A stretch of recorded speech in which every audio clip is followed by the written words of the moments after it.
One, I can repeat what I just said. Oh, you don't have to repeat it too much. I forgot about it. I was like, this is an interesting conversation. Um, Well, yeah. So the idea I had was more towards like kind of the clerical sense, right? Like spells are already like they're limited by your mana, but in this regard, it would be limited by. It's just kind of breaking the terminology and shifting it. It's limited by what God will grant to the person, right? So using high level miracles, the spell slots would become miracle slots, and it's more towards the side of, okay, so God's willing to grant this to you this many times, so use it wisely, right? Because it's based around okay. like this is according to your faith, right? This is a gift, a miracle in sense to what you're trying to accomplish within his goals, his desires, and utilizing it in that way is like incredibly requiring, right? But like lower Yeah. level, the lower level of the miracle or spell in this case, like the spells would become miracles. The lower level of that, right, would mean to a degree it's like God is giving you less energy to perform with for those. And it's like, because it would all be based around what through faith God is willing to provide to that PC. Mm, And that's kind of how I look at it. okay. Yeah. Um. Yeah, because I also don't know. I also kind of feel like miracles in my game basically are spells for the most part. I mean, there's a different name, but they're kind of the same thing, I guess. Um, maybe like a little bit different, but Yeah. very similar. And I had I a think. feeling like I had an idea, whereas like you know how paladins have this thing called channel divinity. I figured that some of the greater miracles you design could work similar to that, Hmm. because depending on level, I think most paladins only have like two channel divinities or things like that, and they're relatively basic things, but they are very good for like support and things like that. For instance, the Oath of Redemption paladin I was playing before has this thing called Rebuke the Violent, right? Which effectively allows me it to force them to make a Wisdom saving throw. I think it was Wisdom or Charisma, and if they fail, they receive in radiant damage the damage they dealt from that attack, right? And that's as a reaction. I can do that with when they're within 30 feet of me. On a fail, they receive half the damage of what they dealt in radiant damage, which is it can be weak or it can be powerful based on what kind of attack they utilized and how much damage the enemy actually dealt. But he could only Oh do yeah, it like I remember. Yeah, twice, I right? saw you use that. I saw you use that. Yeah. Um.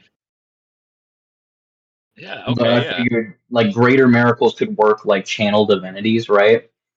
And then the what we consider spells would just like change the lore of it. Like they are miracles, but they're lesser miracles, right? And even the higher ones are more like mid-level miracles. They're not quite because yes, they're powerful, but they're not really the wholeness of what God can provide to us. Because God is unlimited, right? The one thing He is without is limitations. Okay. Another idea is I think it's clerics have this thing where it's like divine favor or something like that, where they call upon their God to kind of help them in a way. And it could be a certain number of things that they could do, but they're very limited and they're never able to do it that specific way again was another idea for like some greater miracles. Oh. Oh So, yeah, I remember that. I don't know. I can't remember what that is, but yeah, it was something like you can call upon. I mostly play paladins and barbarians and monks, so monks are usually what I play for low level settings because as long as they remain under level 8 throughout the whole thing, right? If they reach level 8 at most, monks are going to be pretty good. But once you reach about level 8, I've noticed monks don't have as much damage as the other groupings do. so they kind of fall off after that point. They can still deal like a fair amount of damage, but once you reach like level 8, that's kind of where they hit their maximum damage, while the rest of the people can still kind of stack damage based on what they go with as far as their level ups.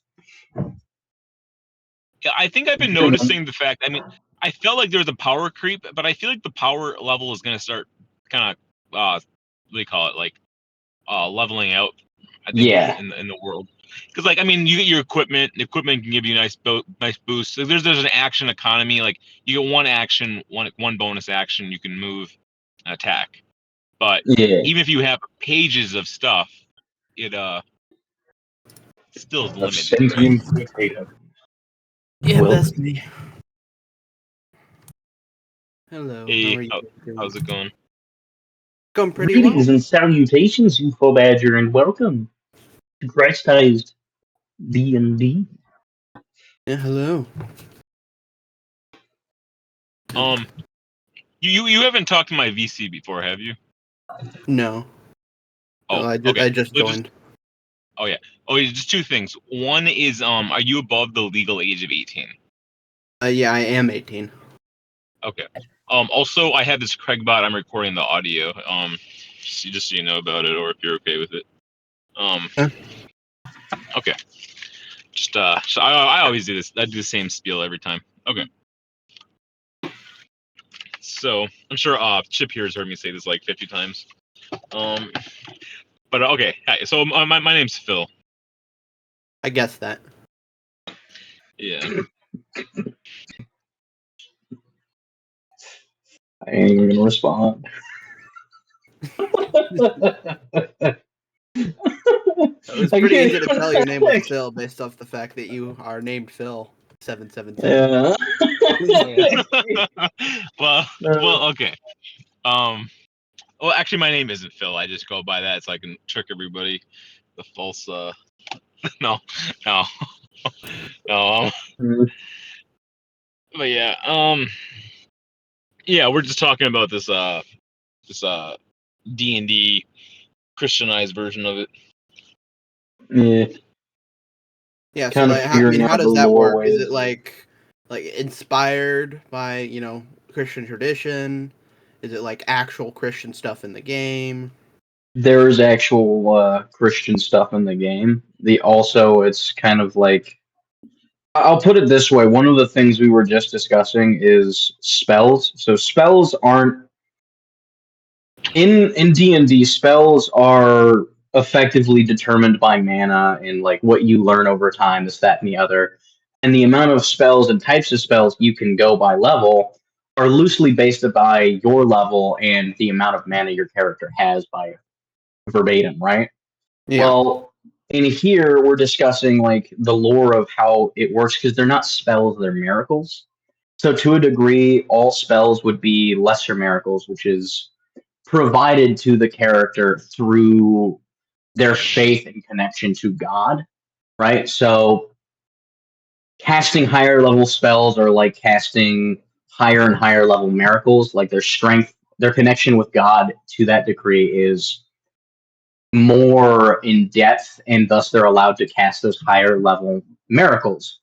But they're also very limited in how many times they can cast those, because God isn't going to completely like give them his power or his strength through that degree, right? And then Yeah. there's channel divinities and things like divine favor, or what the clerics have, where they can call upon their gods to grant them certain things under select vices, right? Would be more towards like high level miracles, right? Yeah. So that's one of the things we were discussing, and yeah.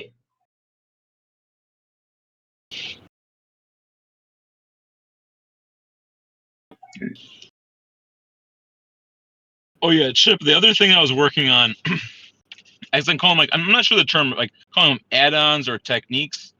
So there's like martial finesse. I was even thinking of the idea of like intellectual, like character access to like doing like, I don't know if they're like a maneuver. Like, there's just different wording for them. But just range attacks, melee, all that kind of stuff. There could be different combat capabilities, or even I guess it doesn't. It also can be role play stuff too. I need to make more role play stuff, but I was working on that. got it. Because I was messing around with the idea. I guess call them skill books.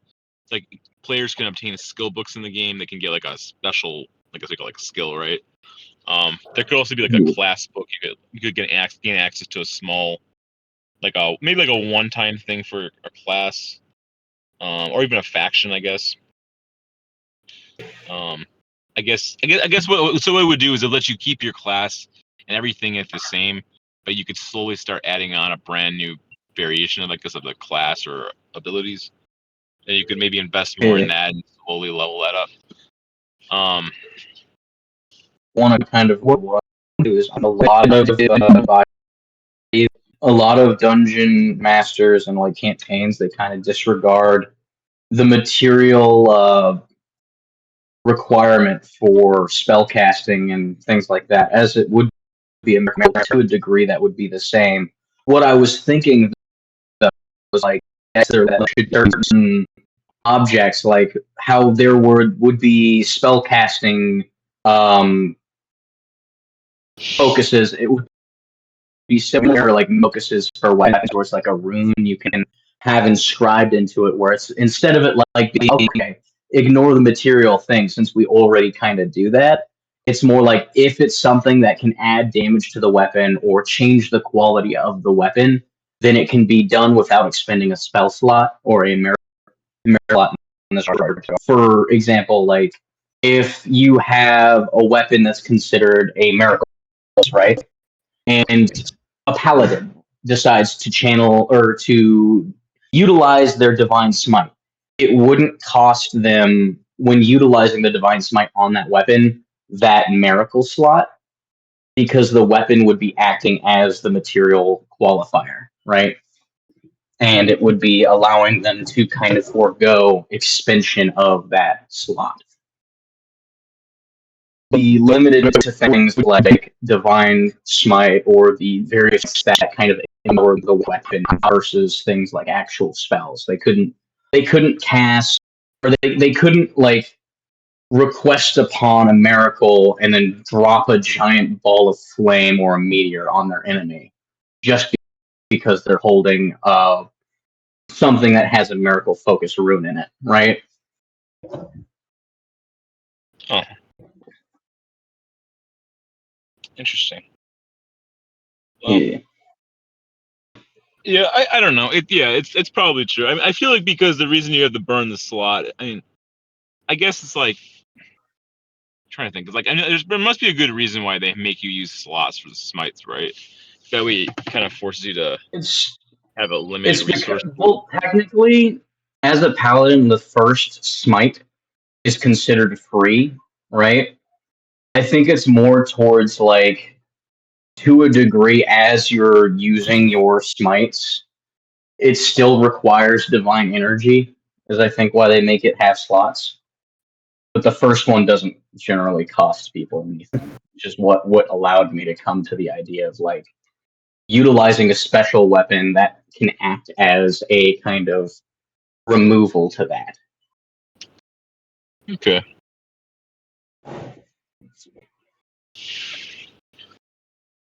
Yeah. Lord already knows, as a result of picking a Zealot Barbarian, I'm more than likely never going to die again. I didn't think this through, because I didn't think they were this OP, but they're practically immortal.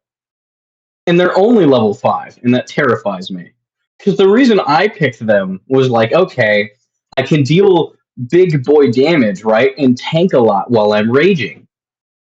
And then on top of that, right, if I'm dropped to 0, once per long rest, I can decide, instead of dropping unconscious, I can remain at 1 HP and stay standing, right? Which will give me time to either run away or deal some extra damage so that my team can, kind of finish them off and save me. Oh yeah. But then I realized that when we were fighting the golem and it dealt like 25 or something damage, and then I dropped it to 12 because I passed the dex save, and then I dropped that to 6 because I had resistance to the damage type. Then I was like, oh dear. Oh yeah. Well, yeah, I don't know. It's like, yeah, I gotta figure out how much damage I put the enemies should really have or not. But it's like, I mean, I don't know if my goal isn't necessarily to kill you guys, right? But it is like, Oh yeah. I do need to put it like, the combat needs to be somewhat, Challenging. yeah. I will say it was definitely challenging. I wouldn't have died if it weren't. Yeah, because I know when what's his name? Mud had that barbarian thing. I guess you're using the barbarian thing. It's like halves all damage. I don't know. It's like, I mean, I'm coming up with some interesting ideas for counteracting some of these abilities too, though. But Yeah, the thing is, we don't technically get a resistance to all damage. And there's only one creature I know of that actually does. And then it's immune to most other damages, is the Tarrasque. But as a barbarian, when you're raging, you get a resistance to all forms of melee damage. So bludgeoning, piercing, slashing, right? That kind of thing.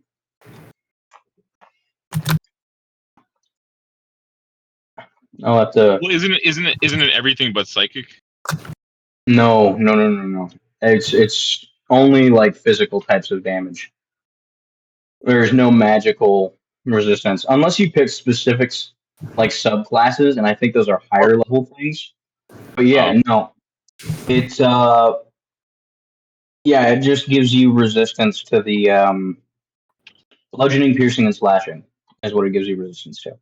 So the melee damages. Oh, Yeah. Or But it maybe also it does one of the things that it also does is when you make an attack using a strength weapon, right, or an unarmed strike, you can add a specific bonus from your rage to it, which I think most times it's just a +2, and it's like a stable +2. But it's it also gives you like strength advantage. So on strength checks and saving throws while you're raging, you have advantage on them. But because of my subclass and me picking the zealot, one of the other things that I get a automatic advantage on is dexterity saving throws and checks. I get advantage on those. Now, once I reach a certain level, I'll also have advantage on all death saves.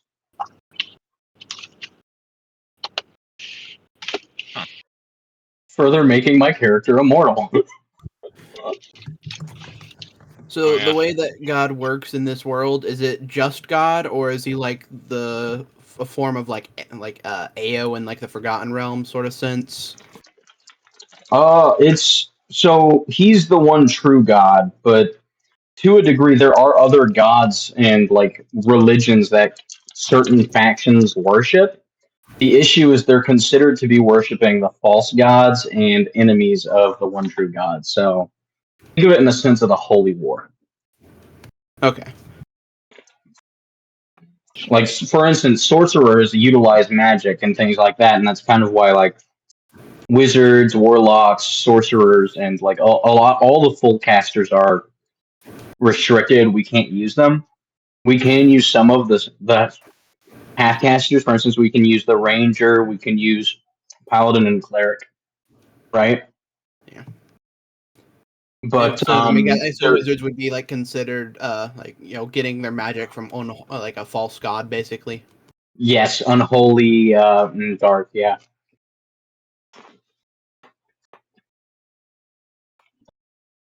I'm just happy that I've been with Phil long enough to learn all this, because this would probably be like both of us learning otherwise. I'd just be sitting here silently with my own thoughts to dagger at me. Oh yeah. Yeah.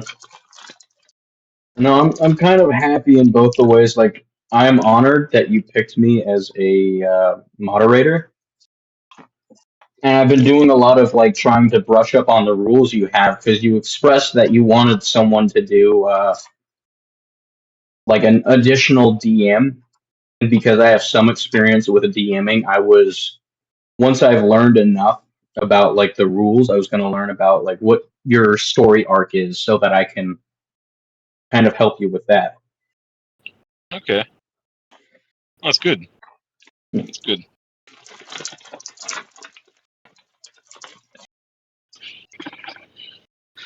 Yeah.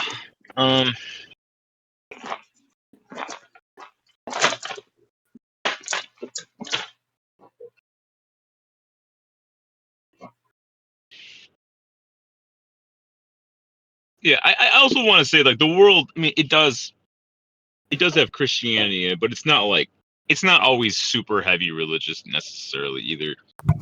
Yeah. It just has that element to it. I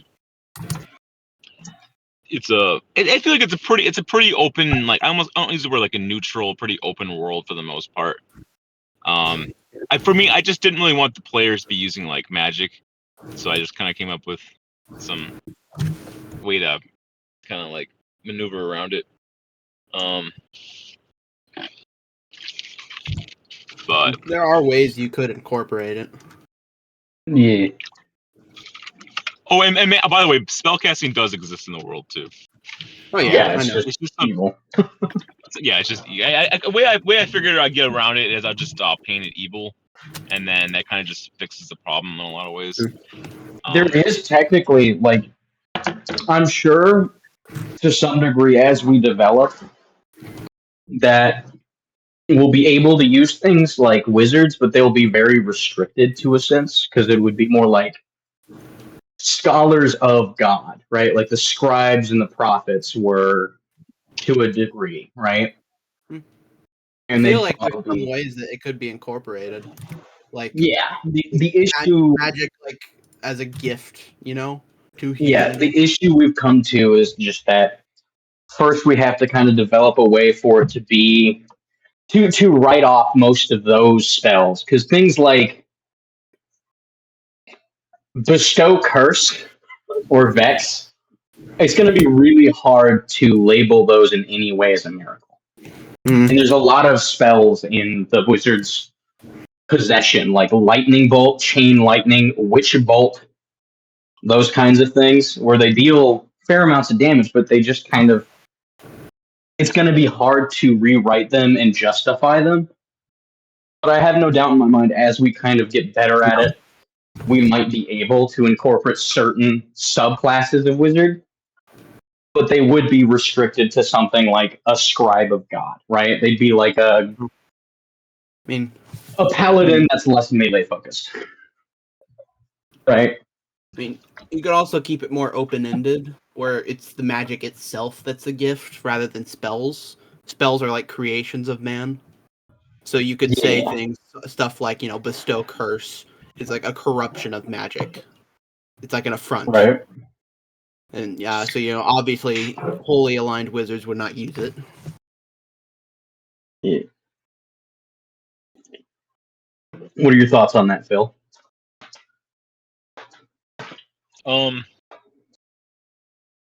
Well, yeah. I mean, I was messing around with some of these ideas, anyways. Like, I had the prophet class was kind of a replacement for the warlock, and like theologian was like a replacement for the wizard. So, and there's already a ton of different variations of like we call like holy users or even just like there's I have so many variations already out there that exist. And In on top of which, terms I also have the champion system too, so that also exists. in terms of the other gods, are like all of them considered affronts? Are like some of them like considered like servants as like angels or something? For the most part, anything that's worshipped as a deity of some kind that isn't the Christian God is considered a false deity and an enemy to the Christ God.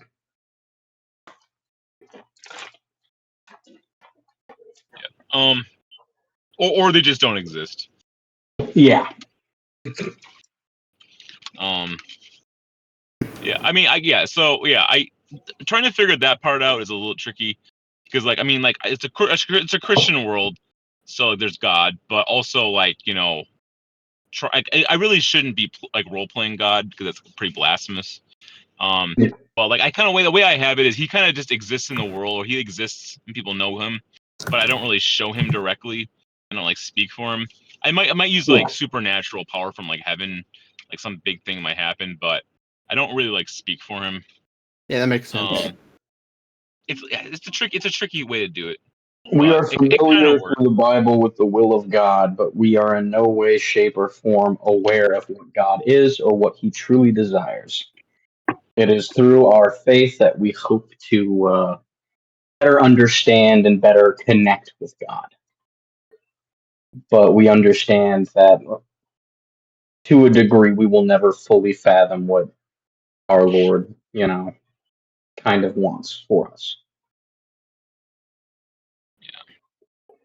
Well, I The mean, best way is like I typed out a prayer in the general chat, and one of the lines is, "He will not grow tired or weary, and his understanding no one can fathom." To that degree.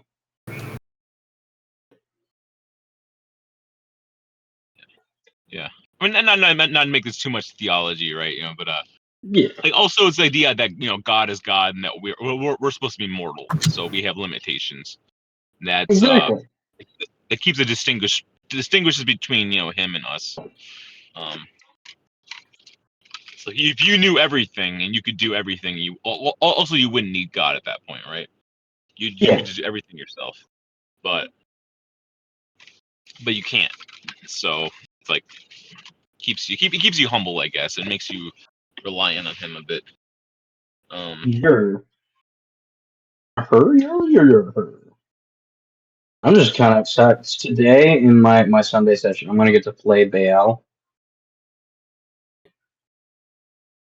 and he's kind of like part of what I love about Baal is he's a direct, like, he subverts the expectation of this massive creature, right?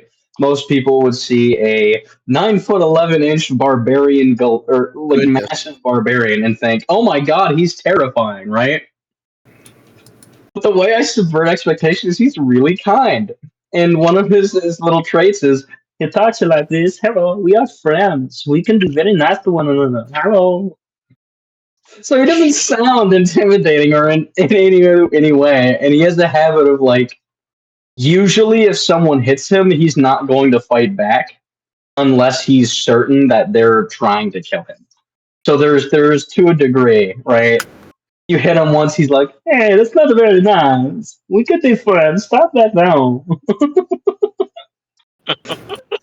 So I just love Baal in every way because he subverts the expectation. Like so similar to Ushgard, which is the barbarian zealot I have in your campaign, he has hobbies you would not expect of a barbarian. He has hobbies in poetry and in artistry, right? And things like that.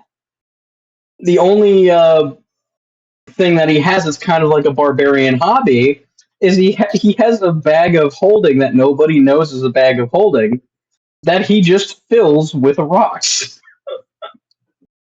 because he collects fancy looking rocks. So you don't expect someone that's large and intimidating to be a poet, so to speak.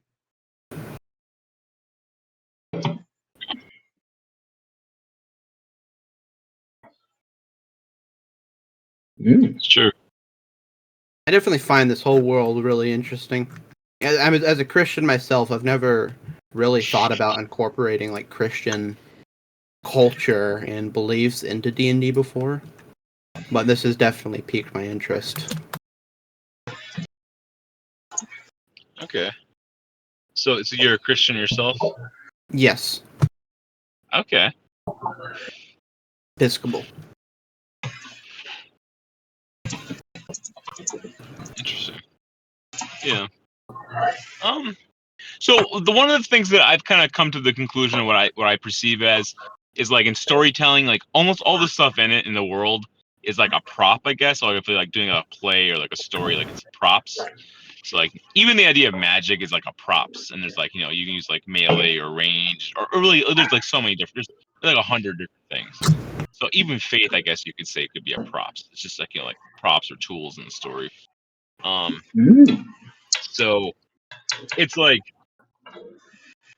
and there's also so much stuff out there too. There's just stuff that people hardly ever use. So I feel like even when I limit magic, it's like there is like tons of crap in the world that hardly anybody even thinks about using. Yeah. So it's like it unlocks a new, like by restricting this, it kind of just opens up the world more to a ton of other stuff that I would never use or think about. There was a kind of like a miracle for sense that I had an idea about for barbarians. Oh, I'm sure he'll be back. Is internet crash? Hello? Hello? Can you hear me? Yeah? Yeah, my Wi-Fi disconnected for a moment there. Big panic. I was like, you can't stop talking. You have to come back. Yeah, exactly. But so one of the ideas I had for kind of like a more barbarian miracle is most religious organizations within the church, they purify water and make it holy. They sanctify it through God. And I had an idea for anything ingested by barbarians who follow the faith to a degree can be sanctified through their body. So if they decide to like drink some water and then spit it in the face of a demon, it would be kind of like acid splash where it deals a D4 or a D6 up to a D8 of damage, right? But unlike acid splash, it wouldn't have any lingering effects. It would mostly be like, yes, I just spit holy water in your face and you took a D8 of radiant damage. or acid, you know. Oh yeah. So I had a thought for like that being one of the miracles, especially for like zealot barbarians, since the whole thing about a zealot barbarian is the barbarian with faith, which is normally quite uncommon, but I thought was interesting and fun. So partially the other reason I picked the zealot barbarian is because it meant that my barbarian to an extent was religious. Yeah, I wasn't really sure what to do with it when you told me that, but I just kind of went along with it. I kind of played along. I'm like, I don't know. I'll just. It's the only barbarian clan or subclass that I know where it's literally like they get powers through the divine. Like his biggest thing, the thing where he's like able to heal himself as a bonus action, is because he has a relation to whatever god he worships. In this case, the Christian god, right? And so is the one where he can choose to remain standing at 1 HP instead of dropping to 0 once per long rest. So to me, that was like, yeah, that's too good of an opportunity to straight up pass. That is dope. So what was the name of your other character? Was it Leonhart? Leonhart, yes. Leonhart Blackwood. Okay. Well, yeah, so I was also thinking about for this sort of story. Now, obviously, you don't have to play him, but like, I was just gonna bring him back. Kind of like I messed around with Caterick, bringing him back. So I mean, he might go back into the world, but you don't have to play him. But I mean, he could just go back in the world. It's kind of like resurrect him or something. I don't know. Some effect. But I don't know. But I mean, eventually, if you want to try play him again, or you can obviously you have so many characters, anyways. But we kind of killed Leonhart, but like, no, I definitely would have. Like, I wouldn't mind to a degree if by chance the church found him, saved him, and resurrected him, right? Through the powers of God. And to a degree that would, like, later he'd show up as an NPC. But unless this character dies, right, there won't be Well, I mean, any real chance of me swapping back. well, I mean, like again, like I mean, like always you can just build another character, right? It's like at the end of the day, Yeah. it's not that big. I mean, other than losing like some of your special items or something, like it's not Yeah. like I don't Well, I mean, for the most part of why I don't mind dying is it means the special items that I get to create for these characters, right? To a degree, my party can grab them, and based on what they're proficient with, they can probably use them just as well, giving them a better chance at surviving, right? yeah. So to me, that is awesome. Of course, to a degree, I don't think anyone's going to be able to use Ishgirt's weapon if she dies. Because literally what it is a horribly weighted and massive axe. Huh. Yeah. Even the monk would probably, that's like same size as her, would likely not be able to utilize it proficiently enough because it has a lot to do with yes, it's not a martial weapon. There's no chance of it ever being a martial weapon. And what makes it hard to wield is that all the weight is on the axe head, but it's got a really long shaft. So when you're swinging it, it's more like you're swinging a massive hammer in weight, right? But you're swinging an axe. Okay. Yeah. Oh yeah. Chip. By the way, I like the idea of like player. I mean, like one of the things I was thinking about working on, like having more players. You know, having players kind of make some certain choices for themselves or the characters. Obviously, it's gonna be balanced, right? But like having them world build or work on equipment or even skills. Yeah. At the end of the day, that's a good thing. I feel like. Because then also you're probably a lot more invested if you care a lot more about what you do. Because like I know you built that what do they call it, the benediction weapon. Mm-hmm. So that was kind of cool. It works well. I had more of an idea for like, because all the weapons I design are supposed to be common or uncommon, so that pretty much anyone could get a hold of them, right? If they go through the right sources. Benediction would be an uncommon weapon, and there would be variations of benediction based on like what faction of the church you align with. But it would be a tool, and the reason it would be uncommon is because it would be tied directly in training and use to the church, right? So it would be mainly a weapon wielded by paladins, clerics, holy men, right? Individuals who are combatants for the church and who it's various factions, right? For instance, I sent you Guardian's Lantern, which is a variant that I gladly want to be like the main kind of variant that the Lantern Knights would utilize, right? Okay.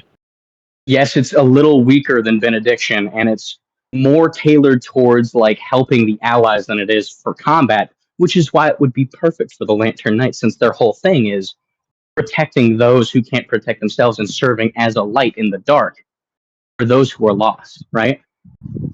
Okay. So, but yeah, no, I have no problem building various homebrew weapon styles for you and posting them. You just got to make a channel for it, and I'll just start posting them there. Because Okay. I love the idea of contributing that way. I am good at it. No, yeah, it's fine. Yeah. I mean, we can always test them out too. It's like different weapons and different stuff can always just be put in the Mhm. world then, and players Mhm. could access them in the future. But Like even they do there like are, different skills, yeah, skill but yeah, books and stuff. I don't benediction know. and its variants would be tied closely to those who are part of the clergy and things like that. And there can still be restrictions on certain pieces of stuff in the world too. Yeah.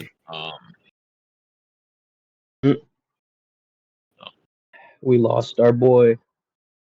yeah, Oh, well, or he was bored, one or the other. It's fine. he might have DC'd. Who knows? It's fine. But yeah.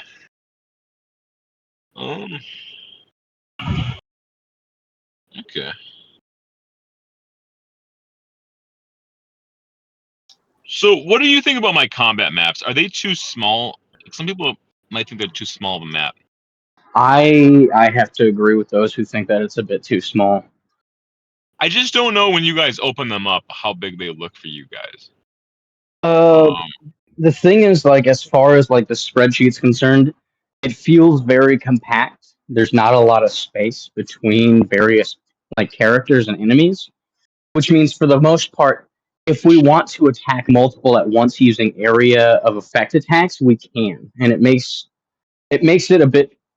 It's the characters themselves, the enemies are challenging, but when pinned together in a way where they can't really avoid us, we can just deal a lot of damage, removing the risk factor of the danger that they actually possess, right? To a Okay. degree, right?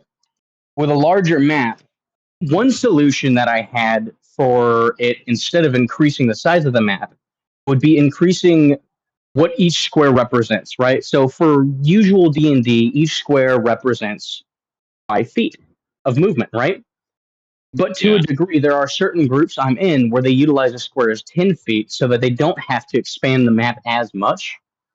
And that would be something that we could do, because if each square represents 10 feet, say we're at the back end of one square and they're at the back end of the other, there's about 10 feet between us, right? So if I have a weapon that can reach 10 feet, or sorry, there's about 20 feet between us, right? So if I have a weapon that can only reach 10 feet, or I have a reach weapon, I can't hit them, right? So we'd have to be in the same square to really attack one another with melee. Okay. For some DMs that can be a little difficult, but it's one of the things that I kind of came up with, and that some of the other DMs I have sessions with do, because they also sometimes struggle with the size of the map. And it's kind of like a temporary thing till you can figure out how to, you know, better deal with it, or to create bigger maps. I will advise there is a website you can go to find maps that you might like, called Inkarnate, which is INKAR, NATE. Which they have lots of maps posted there and things like that, and you can create your own map if you subscribe. And it's like, I think it's like $40 for a year subscription.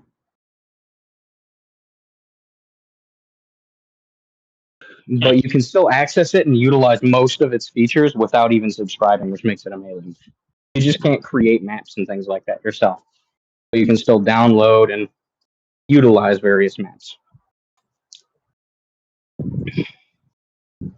Okay.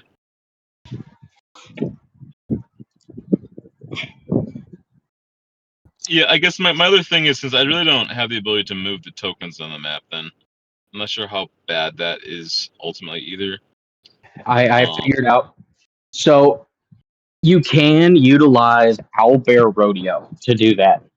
The thing is, if you utilize Owlbear Rodeo, you're going to want to not get the maps that have the grid already set, because Owlbear Rodeo will add the grid. And you can determine like the size of the grid, etc., like the size of the map and stuff, which kind of I can do that part. The issue is I just need, you would have to send me the maps you want to use, and in order for me to kind of like create to that degree, I'd be mostly in charge of moving characters things. So you'd have to like let me know where you want various enemies to be. You'll have to send me the character art for those enemies and things like that. But beyond that, it's something I can do if you really want. Yeah, I mean, we could try it. Yeah. Okay. Yeah, I can definitely put together, like, if you have the map images and you collect what the enemies look like and send them to me, I can then create tokens and create the map that they're going to be on, right? And then I can effectively, if they send me their character art, I can make their characters into tokens, or I can show them how to make their characters into tokens on Owlbear Rodeo. so that they can just put it where their character was if they want. Okay. So on Owlbear, can the players move their stuff too? Yes. The only issue I kind of see with Owlbear Rodeo is, to some degree, if you're not on a computer, it can be kind of difficult at times to manage the actual thing. I'm on a computer, so I can deal with that, right? So if they want me to move them somewhere, they can let me know. But it is like, if you're going to utilize the website, I recommend using it on desktop mode on your phone, because that simplifies how it works. But it is going to be a little confusing and hard to manage if you're doing it primarily on phone. Yeah. One way Yeah, I to guess kind of basically- manage this is if you have tablets, right? And like, you may not have a computer, tablets are cheaper. If you have tablets, that would work too, because the desktop mode on a tablet is very similar to that of a PC or a laptop. Yeah. Yeah, it's just a bit difficult for me to deal with right now. But yeah, I can move their tokens around. I can do all sorts of other stuff for it, and I just need the art and the stuff, like the maps, the character art, etc., to make them into tokens and things like that. okay. Well, have you seen some of my circle tokens that I've made? Yes, I have. And those work. But like, for special NPCs especially, you'd have to send me like, hey, this is the art for this character. I have a website I go to that I can turn any art into a token if I really want to. And that's usually what I kind of work by. Okay. So, yeah. Yeah. Okay. So, yeah, that could work. We could try it. Well, it's like the other thing is, okay, so like I don't want to like place obligations on players in the group too much if they don't want them, you know. But I know it does enhance the experience at the same time. So I'm offering. yeah. I don't mind giving it a shot. I could use the practice anyway, because one of the things I'm seeking to eventually do is DM over the Discord and online and stuff like that. In order to do that, I'm going to need to familiarize myself with certain sites that allow map elements, because a lot of people aren't like us. There aren't a lot of people who are like us, where they're good with theater of the mind, or they relatively care more towards that. They want an actual like physical portrayal. Well, yeah, I kind of view it as like, I mean, I don't need like an infinite amount of stuff for people to see interact with, but combat gets a little tricky sometimes. Yeah. But for instance, my paladin, I believe solely my paladin only died because for a degree we couldn't really determine the exact distance of my paladin away from them. So a lot of the melees that the enemy would hit, even without moving, would just hit me or be within range. well, I felt like I just wanted to I wanted to show that like, so also I feel like when you're in combat, like, you know, like the death isn't something that could happen. So if you can't ever die and nothing can ever happen, Well, I feel like yes, combat I doesn't get have that. combat doesn't have It's just, any like, well, there's no like real point to combat if there's like no, fake I tension. completely It understand. never. I have no problem with Um, dying, right? And I hope to some degree the others don't either, because I have a feeling some of them will die at some point.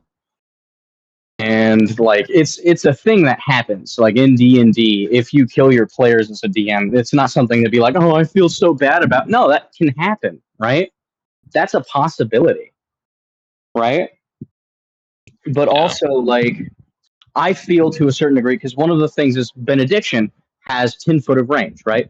So I keep what outside of their range to throw an attack by 5 feet. I'm 5 feet out of their attack range unless they're using a reach weapon.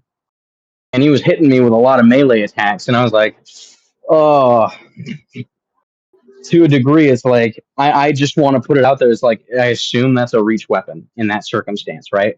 Just for lore reasons, to make it make sense. Because I was out of range and I was attacking from out of his range. And that's partially what I love about reach weapons and why I use them is, to a degree, if they get too close to me, it becomes a problem for me because with reach weapons, the thing is it's a trade-off, right? It works a lot like a ranged weapon. If they're too close to you, you get a -5 penalty to your attack if they're within 5 feet of you and you're using a reach weapon, right? But if they are outside of the 5 feet, if they're in the 10 foot, you have regular attack things with your bonuses and stuff like that, which is allows you to attack from a safer proximity than they are, right? Which is what makes reach weapons so cool. Okay. Yeah. But yeah. So what I get in distance, the closer they get to me, like if they get within 5 feet, now I have a -5 penalty. And yes, my various plus modifiers to my attack may offset that, but that's still like once I determine how high I rolled to attack, I have to deduct 5 if they're within 5 feet of me. Okay. Yeah.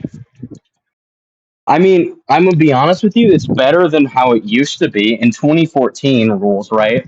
Which was the original rule set for reach weapons. You had disadvantage if they were within 5 feet of you, which made it really fucking hard because even if you rolled really good on one, there was still a chance you rolled a nat 1 on the other. Huh. Yeah. Okay. Yeah.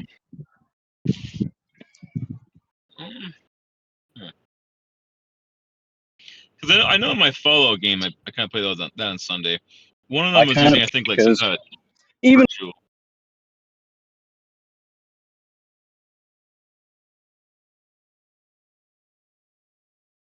Oh, are you still there? I might have lost you. I don't know if you're there.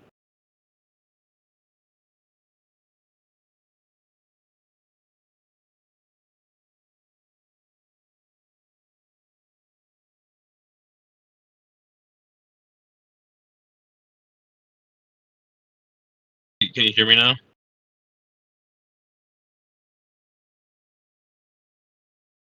I think you might have disconnected.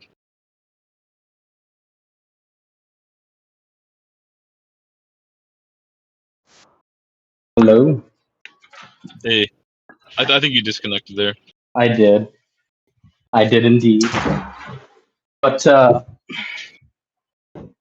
But no, like to a degree, I kind of prefer the disadvantage because even with disadvantage, as Leonhardt, I would still get that +6 or whatever to my attack rolls. Meaning, even with disadvantage, there's still equal amount of chance for both of them to succeed as there is to fail. But with one roll with a -5, right? Standard rolls, there is equal. There's more of a chance that on that one roll I will fail.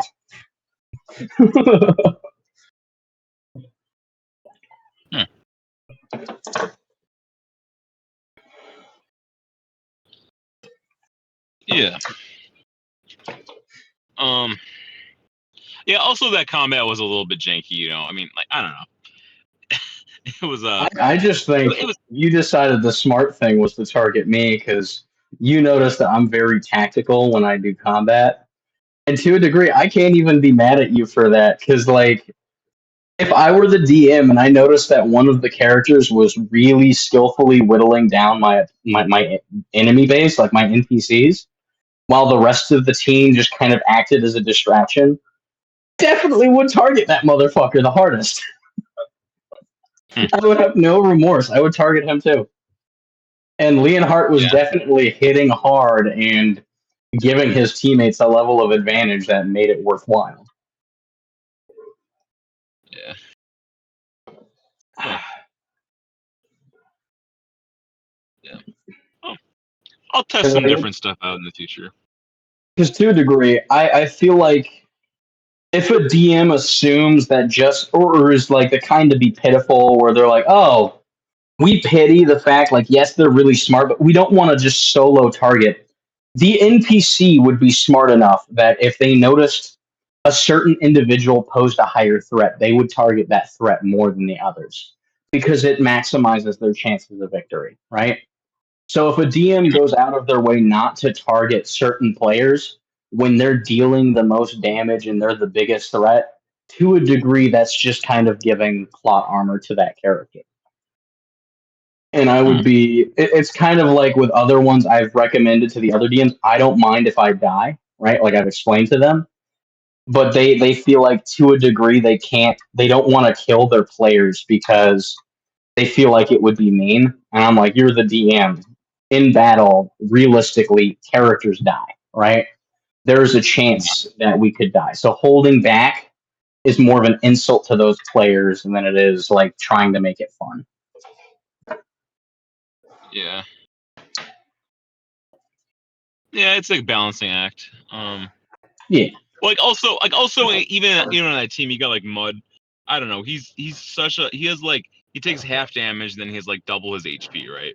It's like an Yeah, almost no, it's, impossible to kill character.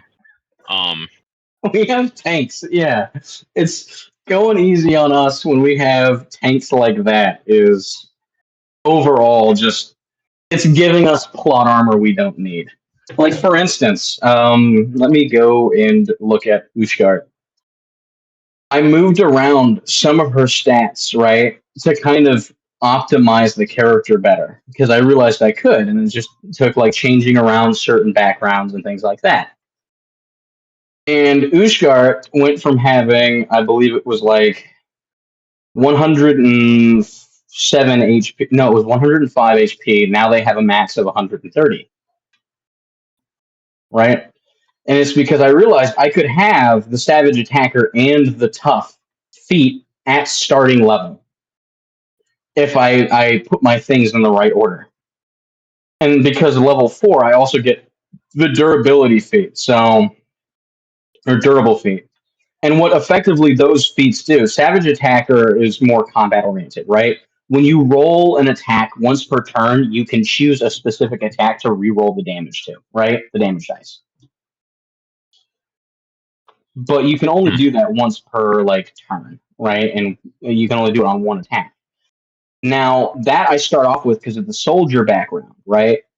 The tough feat makes it so that your maximum HP increases based on like your constitution and things like that, right? So it's a tough. Your hit point maximum increases by an amount equal to twice your level when you gain this feat. Whenever you gain a level, therefore thereafter your hit point maximum increases by an additional 2 hit points, right? Now I could get that at start because of custom lineage, right? Which allows you to take another feat or ability score modifier, right? And I chose the other like starting feat, which is tough. At level 4, every character gets to take an additional feat or increase their ability score, and I chose durable. Now, what this thing does is you increase your Constitution score by 1 to a maximum of 20. When you roll a hit die to regain hit points, the minimum number of hit points you regain from the roll equals twice your Constitution modifier. Now, my Constitution modifier, because that 1 from the durable brings it up from 19 to 20, is +5, which means 5 times 2 is 10. Meaning the minimum I can roll for my healing is 10 HP.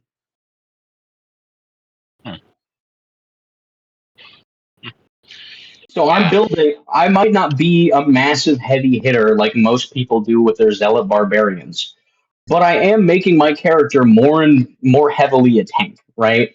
Because I noticed we have one fucking tank, and that's it. The other character that could be a tank isn't really because they're a monk, and monks only get a D8 of HP every level, right?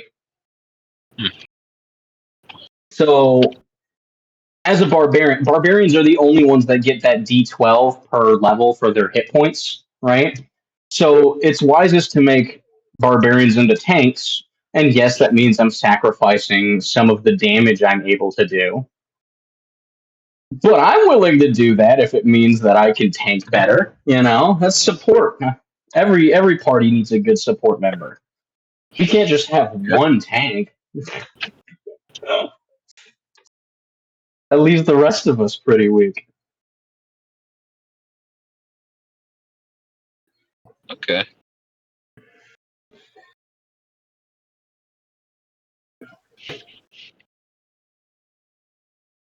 Yeah, so I guess the team. I'm trying to think like how when I make NPCs or enemies and fight in battle, like how long the combat should really last for. Then is the other question. So you think you like longer combats? I'm not. I don't really care how long the combat lasts, but I do like compelling combats. Like when it comes to it, I prefer roleplay, which is why you'll see that for the most part, I make tanks. Like I make my characters durable more than they are damaging. It's because I prefer the roleplay qualities of D&D. And you've probably seen this in how like I interact in the role plays. I very attentive and I kind of like delve in with each character and I try to get to know the party, things like that. But when combat comes around, I do like to optimize so that while I am tankier, I also have the ability to kind of battle, right? And one of the things is like not all battles have to end in the death of one side or the other. Like oftentimes what makes a battle compelling for me is there's a chance that you can still talk the enemy down throughout the fight to kind of be like, hey, you're losing this fight. It is unnecessary to continue fighting. We don't want to kill you all, right? Things like that. And it Okay. kind of grants more of like an opportunity to take the human route. Because to me, yes, I love a very decisive battle, but what I love more is when you can determine a better option, when there are options to it instead of battle, right? For instance, Okay. when Ishgard met the commander and she stole his item, right? Like right in front of him, and Outstrength got it and was like, "Ooh, this is nice."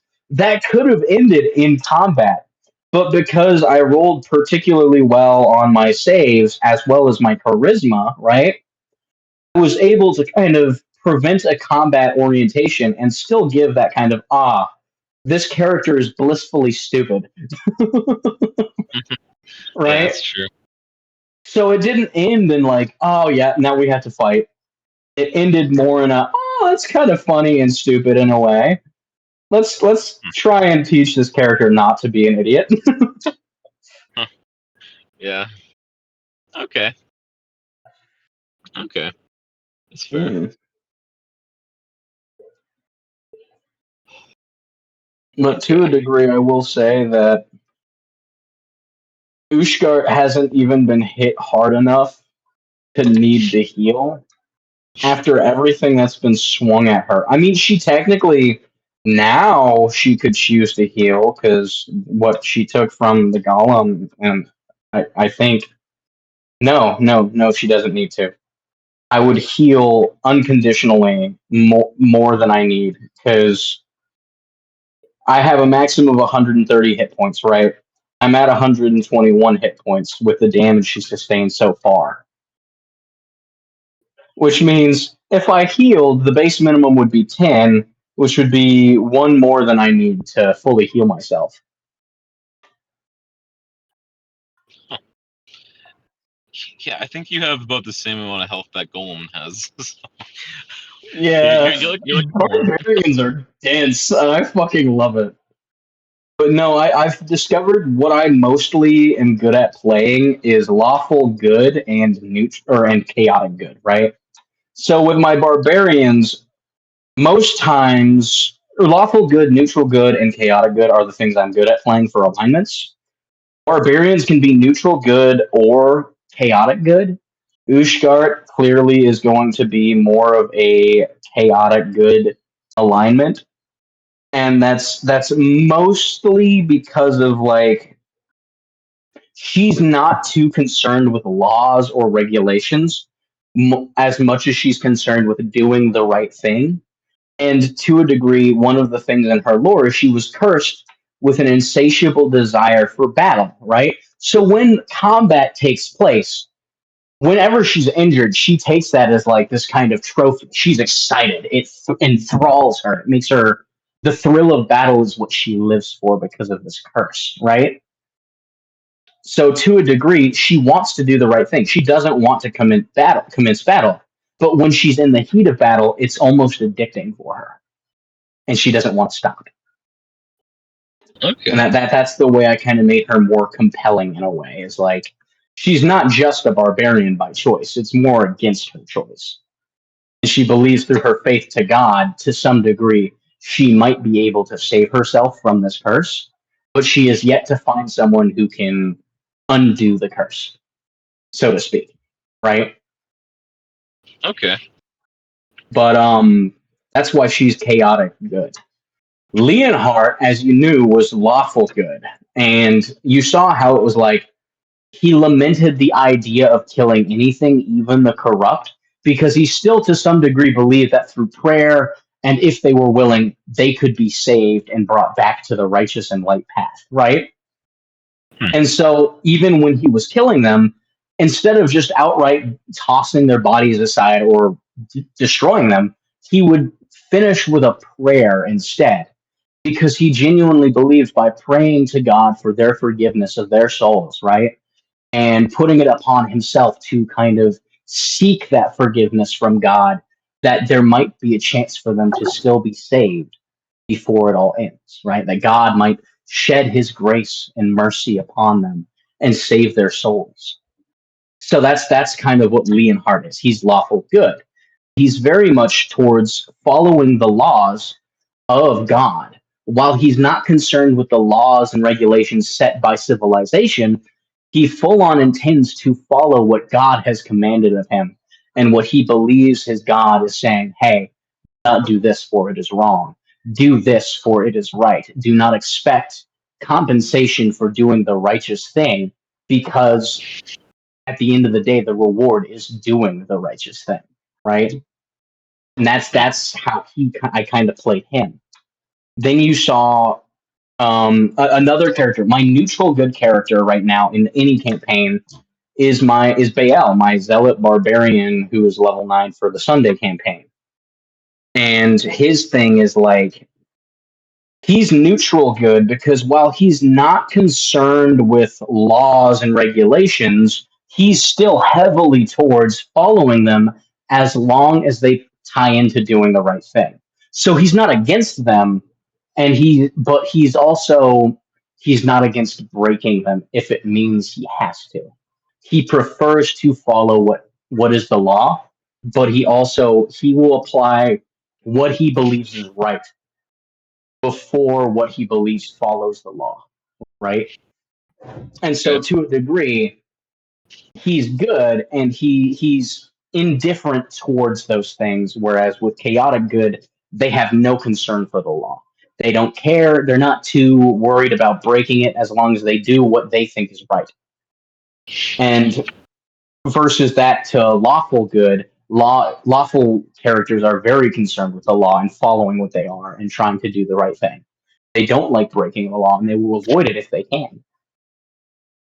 So those are the kind of archetypes I play best. And you've seen my chaotic goods. Like, they're very chaotic. But they're not evil, right? They're not, oh, yes, I'm doing this evil thing just because, right? Because you notice that Ushkart was like, oh, we don't need to attack each other. We're fine, right? We can all be friends.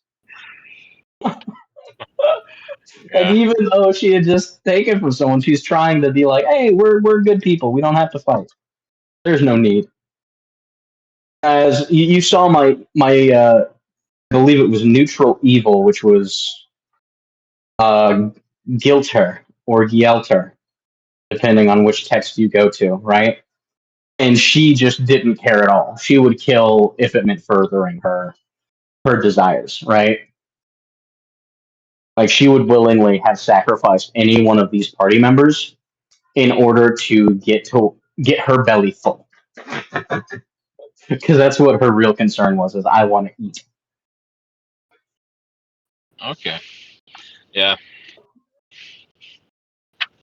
It's true. But no, as far as combat goes, I'm indifferent towards the length of combat. I like how you provide variety. It's not like cut and dry always, where it's like either they die or you die. It's more so like you can talk this out. Some beings are going to have to die because they're inherently evil and they choose actively to remain evil. but there is a chance with some of these other characters and these enemies that you can convince them that what they're doing is wrong, or you can kind of come to a peaceful resolution rather than a violent one by nature, right? And to a degree, I like that, and you give that. Okay. So I'm not bothered by shortness of combat or length of combat. I think it's fine, right? Besides, most historically and realistically, most fights don't last long. Generally, even in major battles, most battles are decided by the end of the day, right? Even the long ones. So historically, Okay. it wouldn't be considered a long battle. Not like, the 100-Day War or World War II and World War One, where it literally lasted years and it was fought over multiple battles, right? Strung on for multiple days and, and so on and so forth. Realistically, that was the exception, not the rule. Most battles didn't even take a day, and they were decided primarily based on where and when you decided to fight, and less Okay. by who fought them. Yeah. Well, like I come up with a couple other ideas too. Is like the idea of maybe minimizing the long rest. Like maybe at the start of the adventure we do a long rest, but you only have access to short rest, I guess, for most of the session. That might help a little bit with keeping the story progressing forward a bit more. And Oh yeah, no, definitely. I do think we need more of like a time standard, because a long rest, like short rest, is 6 hours minimum, right? well, short isn't short rest like Makes a half sense. hour or an hour? No, a short rest is like 6 hours, right? It's half the amount of time you would be resting, right? Well, it has to be at least an hour long, right? Oh, okay. And the characters during that hour can't do anything like strenuous, like working out, training, or things like that. It has to be limited to things like eating, drinking, reading, tending to wounds, and things like that, right? And effectively, you only get a certain number of dice that you can expend per your long rests until you get an actual full rest. But I think a long rest is at least 6 hours. A short rest is at least an hour. But most short rests can last up to about 4 to 6 hours, because that's how you would get like most of your health back. And oftentimes, when doing a short rest, right, that's what most people would utilize them for anyway, right? Is just to regain some HP. But Okay. I feel like to a degree, keeping track of how long the rests are is important. Because a lot of my campaigns, they kind of keep track of time and how much time has passed since between rests. Like, if you do a long rest, you have to go through at least 12 hours between then and there to get another long rest. But you can have like a short rest between then and there, right? Or two. But I usually, with my campaign, I'd limit it to 2 short rests per long rest, right? Okay. Just because, like, the way it works is it's to heal and things like that. Okay. Yeah. Yeah. Some stuff that works. So some stuff to think about. Like even the idea of going on the adventure, like you could have certain things could kind of wear you down a little bit more. Kind of maybe beat you down a bit before you get to the battle. That could help a little bit too. Um.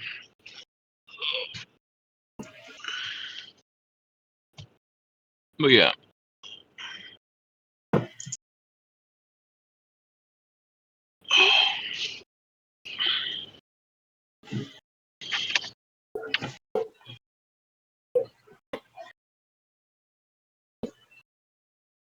Okay.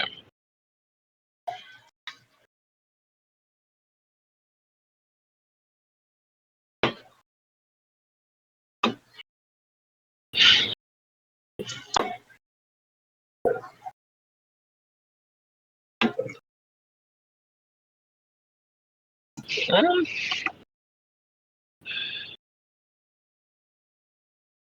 so yeah. Um. Let's see.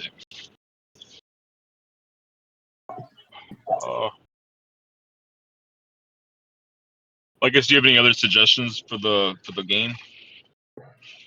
Not really. Well, I did have one, but this is more so something that I used to do. Is to like when dealing damage, I used to run it to where because I would run hardcore D&D sessions where there is a high chance of your character dying. When they meet the armor class of the player or the player meets the armor class of the enemy, if it's like a meets it beats it scenario, the damage dealt would be halved because they only met the armor class. Okay. That is one thing I used to do quite frequently. So, like, if, say, if they had an armor class of 16 and I rolled a 16, if I rolled, like, 10 damage for my attack, I would only deal 5 damage, right? Yeah. Or if I rolled, here, I'll just roll one to kind of create an example on my D&D character and go grab them and roll that D12 plus 4. So if I rolled,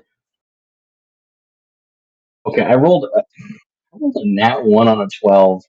So that's 5 damage. So rounding up for damage against the enemy, it would be a total of 3 damage, right? Instead of like the 5. Or if I rolled on that turn, I reached. Come on, give me. Okay, we'll go with the max number. 12 plus 4 is 6 or 18. So I would deal half of 18 against them if I met their armor class, which would be 9 damage, right? I would have dealt 9 damage to them. That kind of thing. If I met their armor class. Okay. And Yeah. vice versa, whereas like if they rolled a 12 against me or an 18 against me, they deal 6 or 9 damage instead. If they met my armor class. Okay. Yeah, we could try this. It's an interesting idea. If it doesn't work, we don't have to use it, but I figured trying it would make sense because like kind of adds to the depth of making it more melee based, right? To a degree, if we wanted, like, miracles don't have to kind of follow that rule. But for melee damage, it would make sense. Oh yeah, that's another thing. Yeah, so I guess the idea of my world being more melee. Do you think that's true that my world is a pretty melee heavy world? To a degree, I believe so, yeah. Because I've noticed, like, even a lot of the party members, even when they're playing, like, half-casters, they rely heavily on less of the magic, but more what the magic can do to their melee. For instance, our ranger, he'll fight from a distance, but he's not exactly casting spells. He's enhancing his arrows and he's adding damage through them and things like that, which makes sense, right? And my paladin, when I would attack, that's what divine smite is it's just additional damage on top of your weapons, right? Dealt through your weapon. Like for instance, my zealot barbarian gets a plus. You can add a d6 of damage to your attack when you land it, right? Of radiant damage or necrotic by choice, right? And that's if you land your attack with your melee. Huh. Yeah, so it's not like entirely set in that sense. So what do you think I should do with someone like Snob, who's like a ranger? I know he uses bow and arrow, but he does some melee too. Should I try to encourage some more like melee for his ranger, or what do you think I should do? I feel like Snob is good where he is. I feel like to a degree, right? Like paladins and clerics, a lot of their kit is more in like support spells, aka miracles in this circumstance, right? But for things like, Yeah. say, the ranger or the artificer, and to a degree, I feel like it would be okay to kind of encourage the utilization of the spells that they get because they could be the more like ranged holy classes, right? Since for instance, clerics are more healing based and things like that and support, and while they are focused on like dealing melee attacks, they can use some ranged spells. So they would be more like, actual like they'd be more support based. Paladins are more dealing damage and melee based support and things like that, kind of helping with like saving rolls and such. Rangers could be the more ranged like support, whereas like, hi, I'm dealing damage from afar while you guys kind of take the brunt.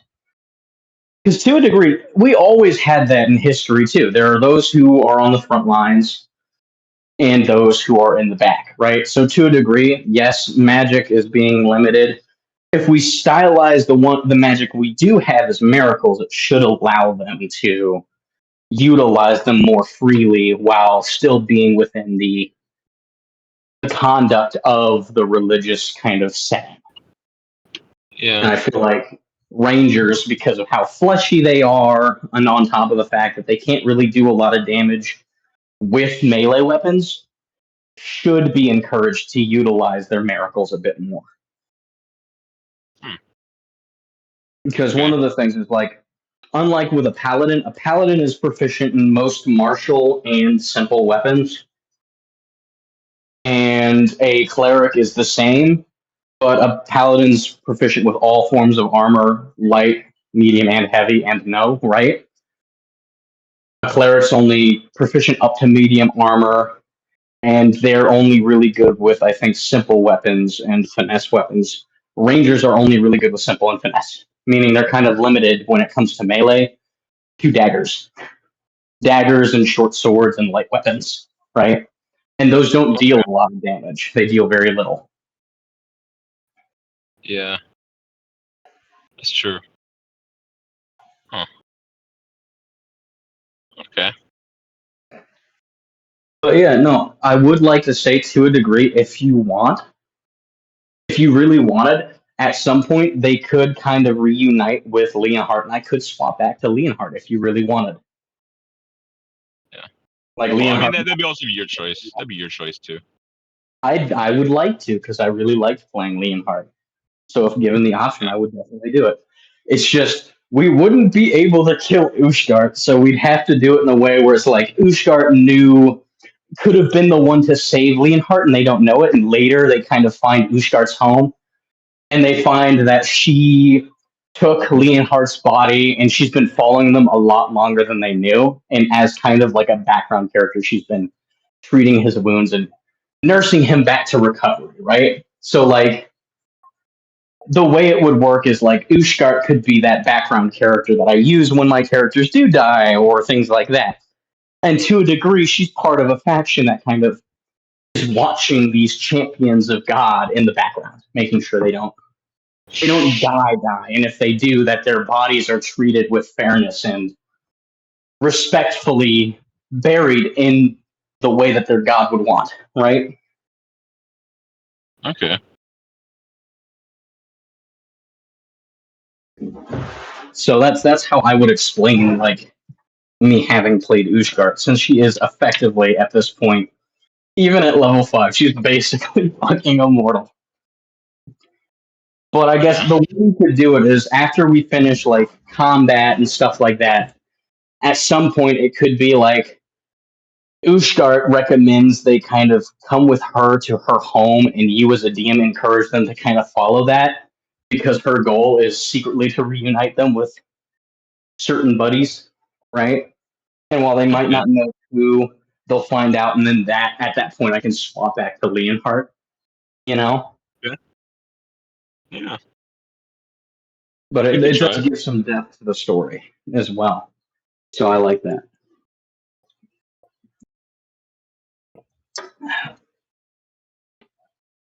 Okay.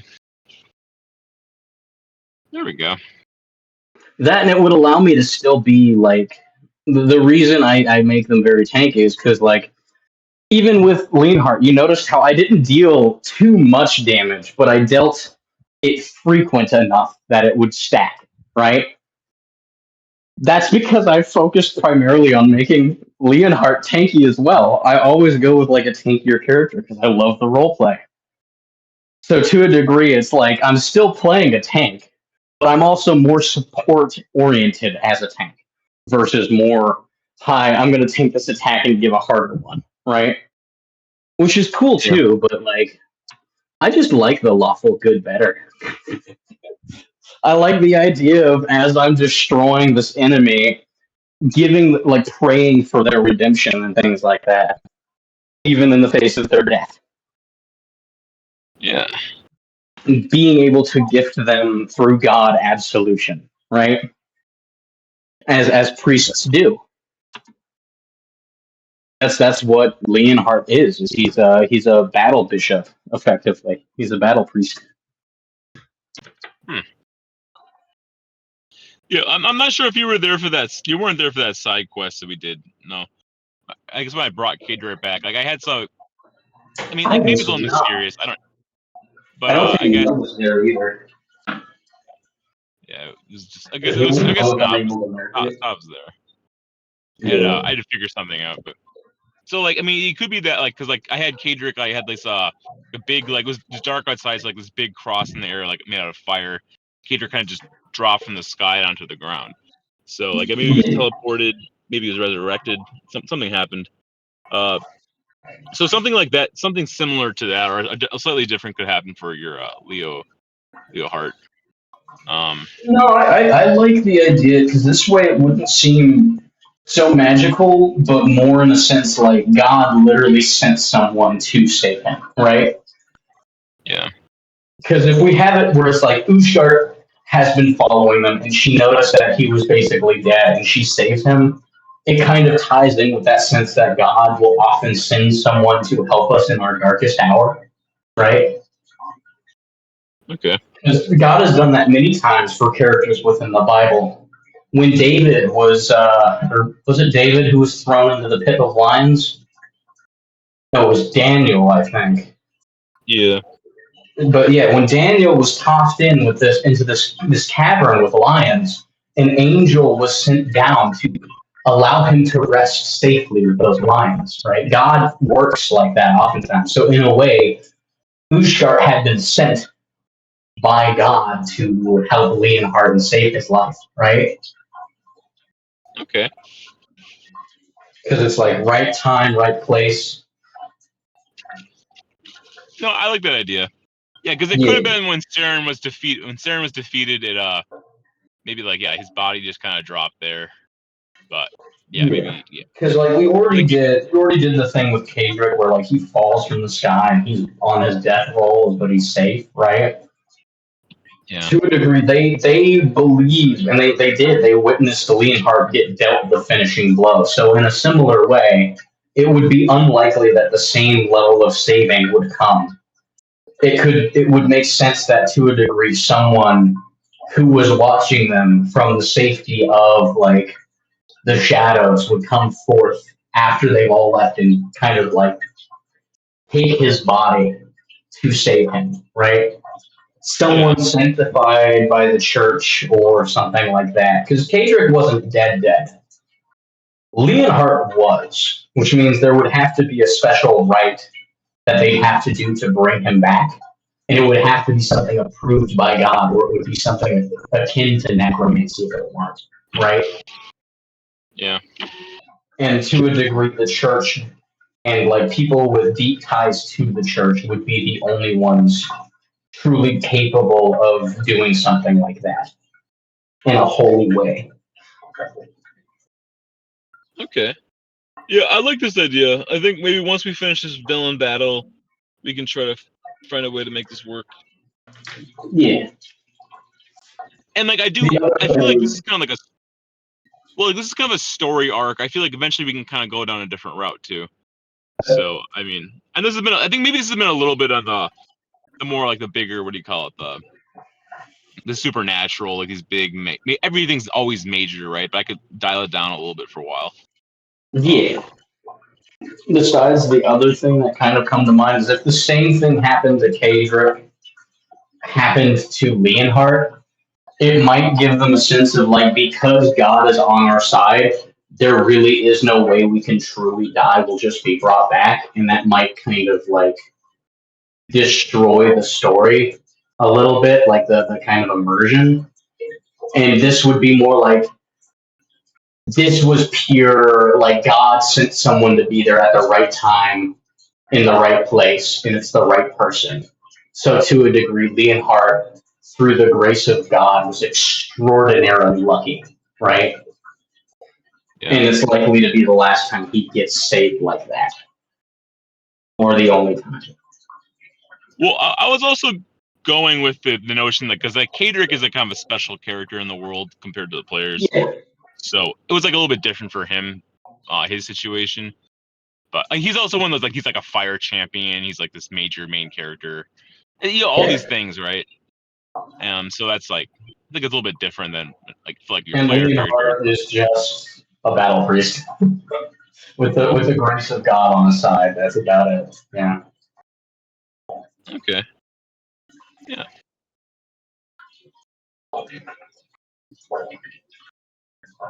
Yeah. Okay. So yeah, I think Tuesday will be fun.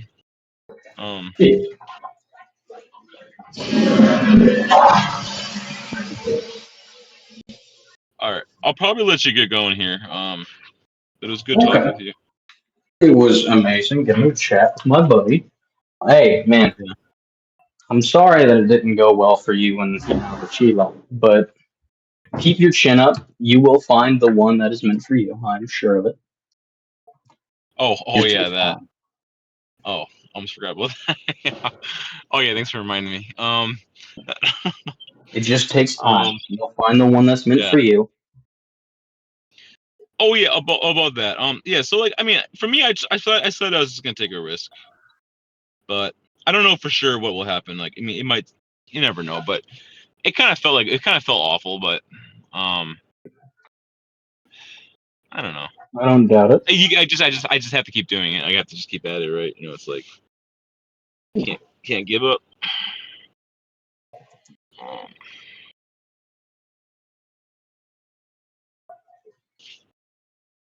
But yeah. Well, like I've been trying to build more like emotional resilience too. So, it's like the more I do stuff like uncomfortable things, it gets easier. But if you never do uncomfortable things, then they're always it gets harder, I guess, or it's never easier. So Yeah. No, I get it. I just figured I'd give you my condolences and I'd express that you shouldn't lose hope. You will find the one for you. yeah, By chance, she might have not been ready yet, or it just may be that God has a better person planned to fit you with, it's true. It's true. So, yeah, I just figured I'd express that to you. Lose hope, All right, brother. Yeah, thanks. Okay, well, we'll talk again. Yes, sir. Godspeed. Yeah, God Godspeed. be with you.